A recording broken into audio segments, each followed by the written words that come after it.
최근 아파트 거래량이 늘고 있다. 집값이 바닥을 쳤다. 이제는 집값 반등 분위기가 보이고 있다는 이야기를 들어보신 적이 있나요?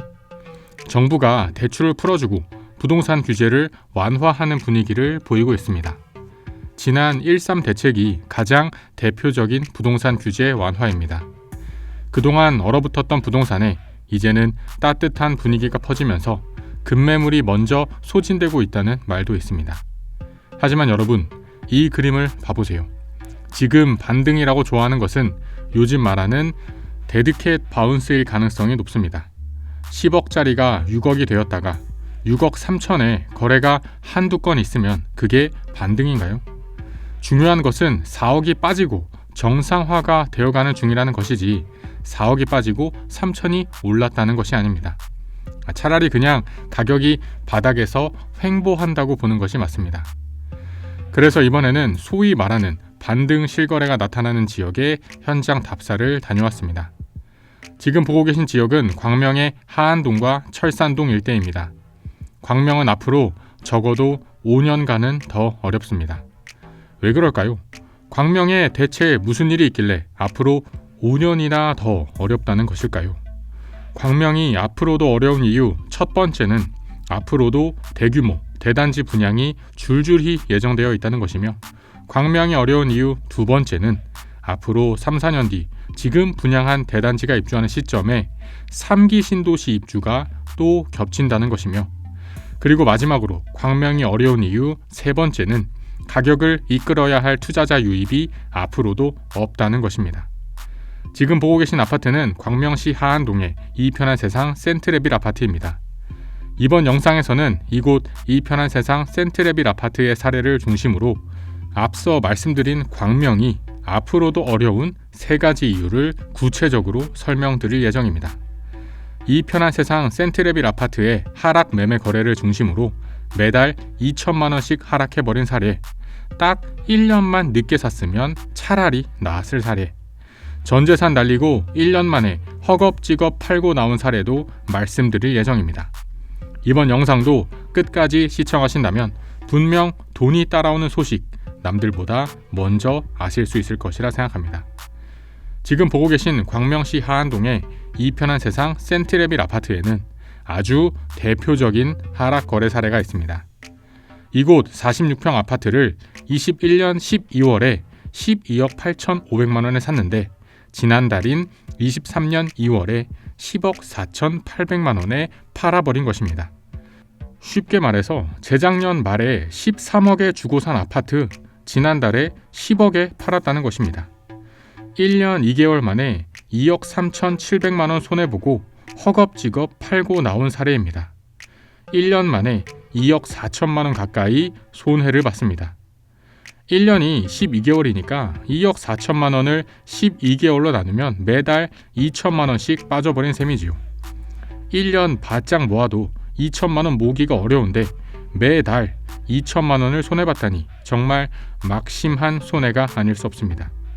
차라리 1년만 늦게 급하게 사지 말고 딱 1년만 참았다가 사는 게 나을 뻔했습니다. 서울에 가까운 준서울 입지이며 지난 상승장 많은 가격 상승을 이끌었던 광명은 왜 이렇게 상황이 급반전되었을까요? 광명의 하락 이유를 알기 위해서는 광명의 정확한 입지 분석이 선행되어야 합니다. 서울도 하락하는데 광명이 별 수 있냐? 라고 말씀하실 수 있습니다. 무조건 떨어지니까 다 떨어진다고 보기보다는 입지별 차이를 알고 접근해야 합니다. 그래야 앞으로 얼마나 더 빠질지, 어디가 먼저 바닥을 칠지 알 수 있습니다. 우선 광명이 하락하는 이유 첫 번째는 대단지 아파트가 대규모로 공급이 예정되어 있다는 것입니다. 광명은 앞으로 5개 단지에서 10,000세대가 넘는 아파트가 공급될 예정입니다.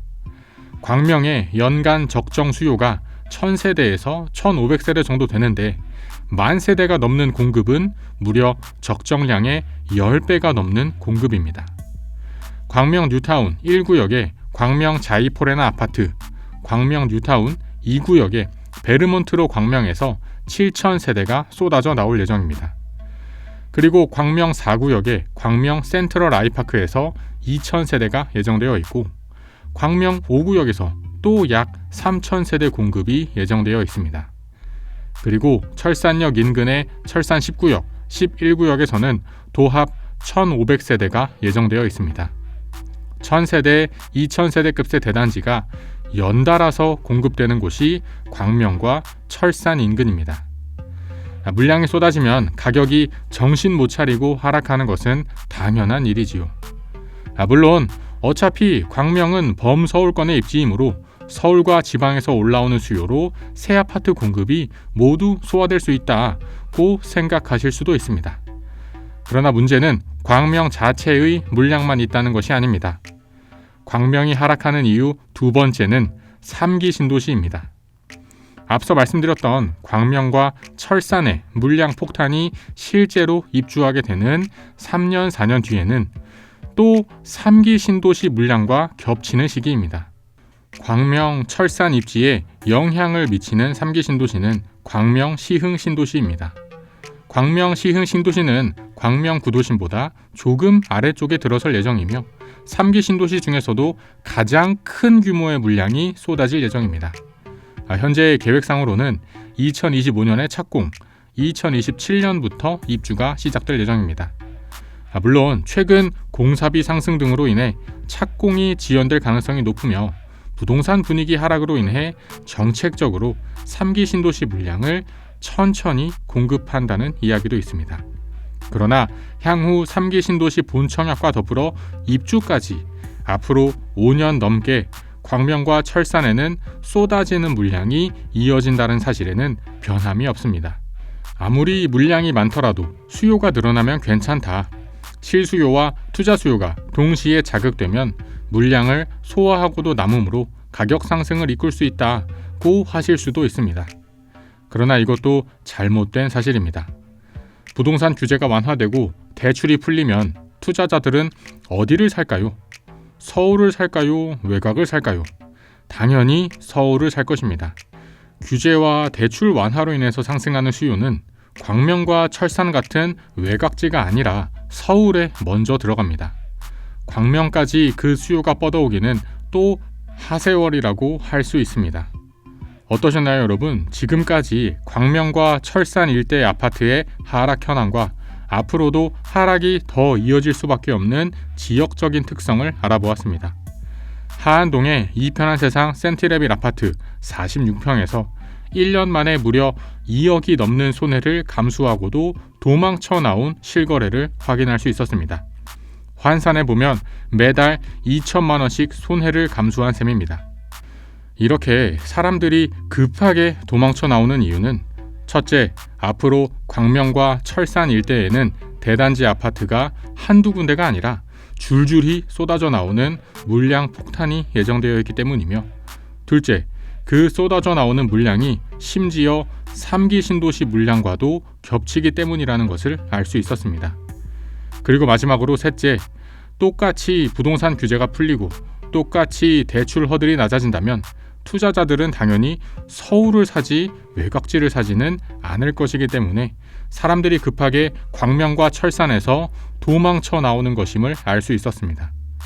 이렇게 지역적인 특징을 정확히 이해하지 못하고 무작정 하락하니까 다 떨어지는 거라고 생각하는 것은 반은 맞지만 반은 틀린 이야기입니다. 저는 앞으로도 돈 되는 이야기, 현장의 분위기와 지역 입지에 입각한 부동산 이야기를 전달드릴 예정이니 소식 놓치지 않으시려면 채널 구독과 영상 좋아요까지 부탁드립니다. 그럼 저는 다음에 또 새로운 부동산 이야기로 찾아뵙겠습니다. 감사합니다.